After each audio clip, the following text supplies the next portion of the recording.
Bismillahirrahmanirrahim. Assalamualaikum warahmatullahi wabarakatuh. Perkenalkan, nama saya Muhammad Zikri Maulana Aldafi dengan nomor NPM 2541030031 dengan mata kuliah Media Digital. Baik, pada kesempatan kali ini saya akan mempresentasikan PowerPoint saya. Yang pertama ialah pendahuluan analisis dakwah di era digital. Perkembangan media digital secara masif mentransformasi metode syiar Islam. Dakwah kini tidak hanya terbatas di mimbar masjid saja, melainkan meluas ke platform global layaknya YouTube. Kini setiap channel dakwah berlomba-lomba melahirkan karakteristik yang unik guna menjangkau hal layak yang luas. Keberagaman konten ini mempengaruhi performa visual, tingkat engagement subscriber, serta retensi penonton atau viewer secara keseluruhan. Profil channel dakwah ada dua kategori. Yang pertama, jeda nulis dan teras dakwah. Kita ke jeda nulis dulu. Inisiator, contoh kita menggunakan inisiator Habib Ja'far Al-Hadar. Kanal dakwah kontemporer yang berfokus menyajikan motivasi Islami, renungan mendalam, serta self-reminder.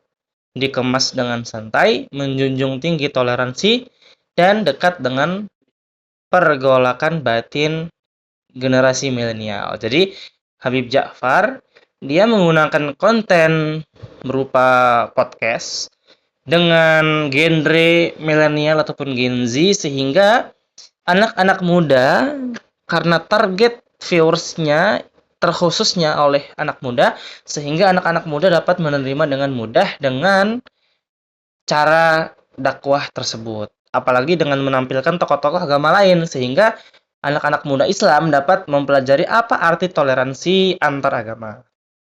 Kemudian teras dakwah, inisiatornya kita mengambil dari komunitas pemuda Jogja. Kanal berbasis komunitas kepemudaan yang aktif menyiarkan kajian Islam secara langsung. Mengusung konsep diskusi santai bernuansa modern, asik, serta sangat relevan dengan realita anak muda hijrah saat ini. Seperti yang kita ketahui, ada salah satu masjid di Jogja yang bernama, saya lupa, tapi masjidnya itu sangat-sangat ramai dengan adanya kegiatan-kegiatan pemuda-pemuda masjid. Apalagi sholat subuhnya. Karena di dalam masjid itu, setiap jamaah yang sholat subuh akan diberi beras. Jadi, konsep dakwahnya ialah konsep memberi. Sehingga mindset yang dibentuk oleh masyarakat yang tadinya terpaksa karena ingin mendapatkan sesuatu lama-lama terbiasa. Oke, kita lanjut. Data perbandingan performa ya. Di sini ada 3. Aspek analisis, jeda nulis, dan teras dakwah. Kita ke aspek analisis. Yang pertama itu total subscriber. Jadi, kita itu harus melihat yang namanya total subscriber dan target subscriber kita. Yang kedua, rata penonton atau viewers. Jadi, gimana konten kita ingin FYP atau ingin viral jika kita tidak memanage yang namanya viewers ini. Kemudian konsistensi unggah. Jadi kita tidak tahu video dari mana yang kita dapatkan itu FWP ya. Jadi video kita yang viral tuh kita nggak tahu video yang mana. Maka dari itu kita konsisten setiap hari satu video. Minimal satu hari satu video. Maksimal tak terbatas satu hari bisa 10 video, bisa 10 konten. Yang penting konsisten. Kemudian optimalisasi short ya. Jadi short video atau konten pendek itu kita optimalkan sehingga konten dengan durasi 1 menit, 1,5 menit itu dapat optimal sehingga pendengar, audiens atau viewers itu dapat memahami tujuan apa yang disampaikan oleh seorang konten kreator tersebut. Kita beranjak ke yang kedua, yaitu jeda nulis.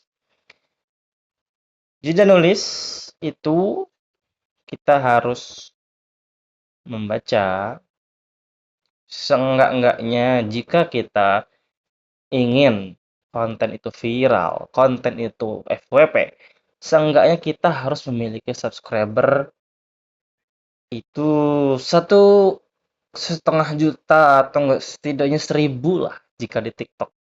Tapi jika emang itu di YouTube mungkin seenggaknya 1 juta subscriber.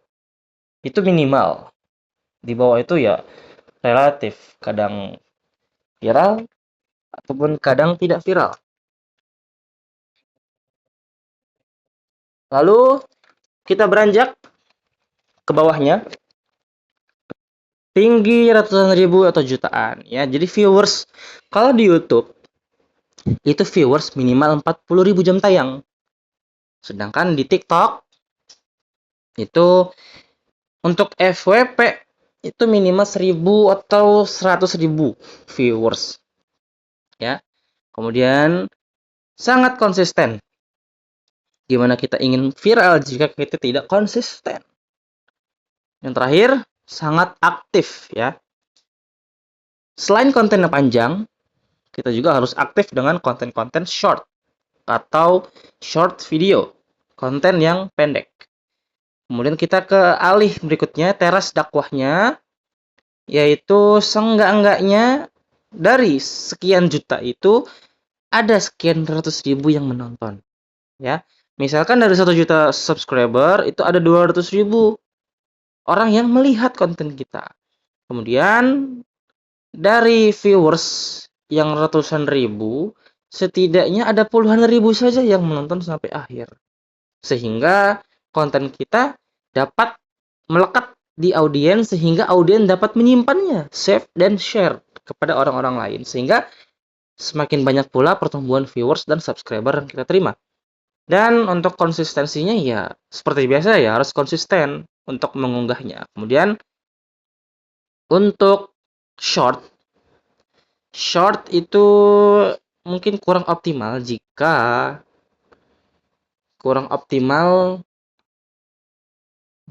short itu berbeda konten.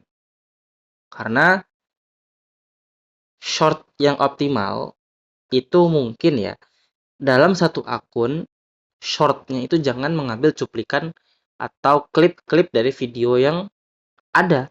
Nah, kecuali Clippers itu lebih optimal dia mengambil video-video orang lain.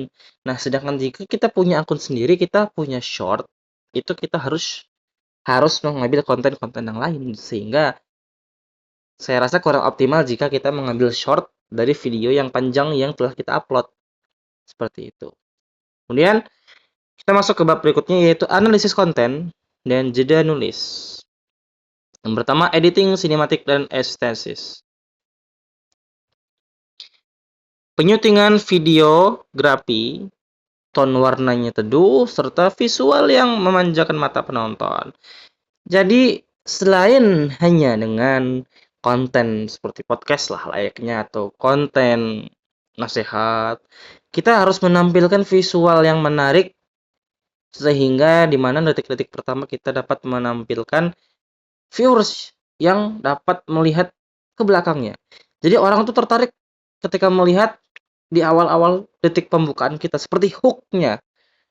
Kalau dalam ilmu perdagangan, hook-nya seperti ini contohnya, jangan beli barang ini jika kamu tidak ingin mendapatkan kualitas yang baik. Seperti itu. Nah, tapi jika dalam dakwah mungkin kita bisa menghasilkan editing atau enggak setidaknya ilustrasi-ilustrasi lain sehingga dapat menarik viewers itu betah untuk menonton kita setengah-enggaknya walaupun enggak sampai full, setengah dari atau enggak 50% dari video full kita ditonton sama dia. Kemudian narasi yang menyentuh dan personal ya. Pemilihan diksi yang puitis namun sederhana. Menyentuh langsung ke lubuk hati terdalam. Jadi karena ini konsepnya konten dakwah, setidaknya konten dakwah itu jika ingin ditonton, kita harus yang namanya menggunakan kata-kata yang langsung menyentuh hati. Seperti halnya konten yang kita lihat di sini, konten Ustadz Abdul Somad. Jangan banyak pikiran, Jangan banyak beban. Nah, jadi orang yang banyak pikiran langsung nonton. Orang yang banyak beban langsung nonton. Oh, apa nih? Supaya kita nggak banyak pikiran. Nah, jadi itu hook yang dapat disampaikan sehingga penonton tuh dapat merasakan apa yang disampaikan sehingga dia betah untuk menontonnya. Kemudian, tema yang dekat dengan kehidupan sehari-hari. Jika konten kita itu akun resmi kita atau kita clipper yang mengambil akun dari orang lain, setidaknya jika kita yang punya akun sendiri nih, kita harus memberikan tema nih. Temanya seperti apa dalam kehidupan sehari-hari? Seperti azab kubur gitu. Jangan kejauhan. Seperti misalkan pedagang yang jujur akan dimudahkan dalam masuk surga.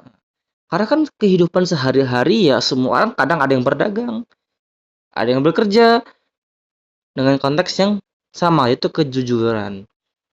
Ya, sehingga dapat melekat di hati masyarakat. Kemudian terakhir, kelemahan konten. Beberapa segmen video memiliki durasi terlalu panjang dan tempo monolog yang lambat. Nah, ini gimana orang menonton jika intuisinya atau narasi yang disampaikan oleh konten kreator tersebut sangat lambat. Contoh, kita harus seperti ini jika kita ingin masuk surga. Lemes, gak ada narasi yang hebat, yang wah, ataupun tidak ada visualisasi lagu di situ, tambahan lagu. Nah, sehingga penonton tuh apa yang mau disampaikan, apa yang mau denger, kayak wah, denger aja udah males gitu. Nah, seperti itu. Lanjut ke bab berikutnya, analisis konten teras dakwah. Kalau kolaborasi, ya maaf, kolaborasi tokoh populer, mengundang ustadz kondang serta tokoh inspiratif pemuda secara berkala, ya. Jadi kalau collab lah, bahasa kita collab. Konten kreator A dengan konten kreator B. Contoh, Ustadz Hasan Fadilah dengan Ustadz Mulyadi, Pak Mulyadi gitu. Jadi kan ada Gen Z dan era 90-an. Jadi di situ bisa, wah, anak muda itu bisa berbaur dengan yang lebih tua. Wah, jadi dengan gaya bahasa yang disampaikan menarik sehingga orang pun berpikir, wah, bahwasannya Gen Z ini nggak hanya hidup di lingkungan Gen Z loh. Gen Z juga butuh relasi dengan orang-orang yang lebih tua. Atau enggak tokoh agama Islam dengan agama Buddha, ya, Ustadz Habib dengan Bante-Bante atau enggak dengan Buddha-Buddha tadi. Kolaborasi seperti misalkan candaannya ada candaan nih. Wah, kalau di Buddha biksu itu nggak boleh kawin ya. Gitu kan. Jadi wah, kalau di kita boleh kawin nih. Jadi kita bisa merasakan. Jadi ada, walaupun itu bisa dibilang jokes, tapi kan setidaknya itu yang dibawa oleh konten kreator, oleh yang namanya seorang tokoh, itu dapat membekas di penontonnya. Jadi sehingga ada lawakannya. Walaupun ini bukan bukan ejekan. Ya, seperti itulah. Kemudian yang kedua, kajian yang mendalam dan terstruktur. Isi ceramah berbasis isi ceramah berbasis literatur keagamaan yang jelas dan aplikatif bagi pemuda. Seperti tadi, pemuda. Konteks pemuda itu apa sih? Apa yang disukai oleh pemuda? Pemuda itu khususnya Gen Z ya. Karena kita Gen Z di sini, Gen Z itu lebih suka dengan cara bahasa atau cara penyampaian gaul yang singkat dan padat, tidak formal. Nah, jadi dari itu, seperti contoh konten Habib Jakfar di situ, beliau kan selalu ngomong gua, atau enggak beliau selalu ngomong ana, tidak ngomong saya, formal. Lalu penyampaian beliau juga melekat dengan gaya Gen Z. Ada namanya candaan, tidak formal, tetapi pesan yang disampaikan untuk dakwah itu nyampai ke pendengar. Kemudian yang terakhir, kelemahan channel.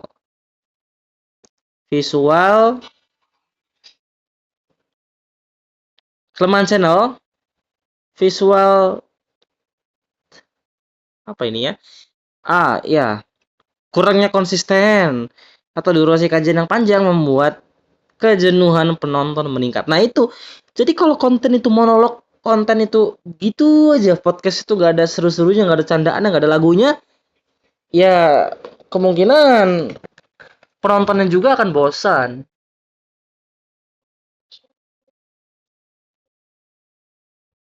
Sehingga para pemuda yang nonton sekalipun akan males.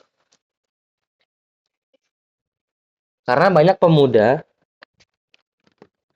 pemuda itu khususnya Gen Z ya. Pemuda Gen Z itu lebih suka dengan cara penyampaian yang ada visualnya, tapi singkat. Nggak apa-apa lambat, yang penting dengan cara yang tadi, dengan cara ada candaan, dengan cara adanya perkenalan dengan bahasa ataupun cara penyampaian dengan bahasa yang lebih enjoy, sehingga Gen Z ini tidak merasakan sedang masuk kelas seperti itu. Kemudian yang terakhir, hasil perbandingan daya tarik. Mengapa jeda nulis unggul dan batasan literasi dakwah? Oke, kita bahas yang pertama, mengapa jeda nulis unggul? Visual estetik, sinematografi memikat generasi muda. Seperti tadi yang estetik, ada visual gambar. Jika kita menggunakan kata-kata orang yang pemalas, ada gambar orang lagi ngaca, gitu kan. Orang yang serakah, ada gambar orang lagi makan. Nah, lalu bahasa yang casual, mudah dipahami tanpa kesan menggurui. Nah, tadi bahasa yang santuy, bahasa yang enjoy, sehingga orang itu dapat menerima pesan yang disampaikan tanpa merasa sedang masuk dalam kelas. Seperti itu. Kemudian dengan judul yang menarik ya, kreatif, memicu rasa ingin tahu atau curiosity. Jadi judul yang menarik. Misalkan gini, judul itu yang memicu adrenalin ya, atau memicu perdebatan. Karena dari judul itulah jumlah viewers dan subscriber itu ditentukan. Misalkan begini, yang masuk surga itu bukan hanya umat Islam. Wah, apa nih maksudnya? Bukan umat Islam aja. Padahal yang terjadi dalam isi kontennya seperti ini. Betul, yang masuk surga bukan hanya umat Islam, melainkan umat-umat terdahulu, umat-umat para nabi terdahulu. Sehingga orang yang mendengar tuh, wah, karena kan orang tuh membaca tanpa berpikir dulu, menilai tanpa berpikir. Jadi orang tuh merasa, ya apa-apaan nih? Masa Islam bukan Islam doang, Kristen, Yahudi gitu kan. Nah, padahal yang dimaksud bukan itu. Kemudian terakhir, pendekatan emosional. Fokus pada solusi damai dan menyejukkan. Tadi ya, damai dengan gaya yang damai. Tidak dengan gaya marah-marah, sok keras, atau gaya yang aneh lah, kayak seperti gayanya Lamba Gufron. Tapi beliau juga banyak viewersnya karena kocak kayak gitu ya.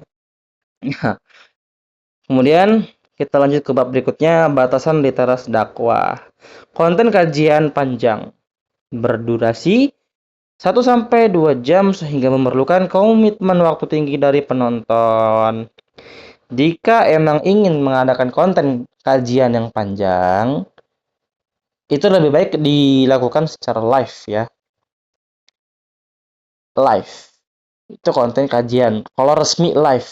Tapi kalau emang secara podcast ya lebih baik podcast, tidak perlu live seperti itu. Atau yang kedua, segmentasi terbatas. Lebih diminati oleh kalangan yang memang aktif mencari pengajian keagamaan insentif. Ya, lanjut.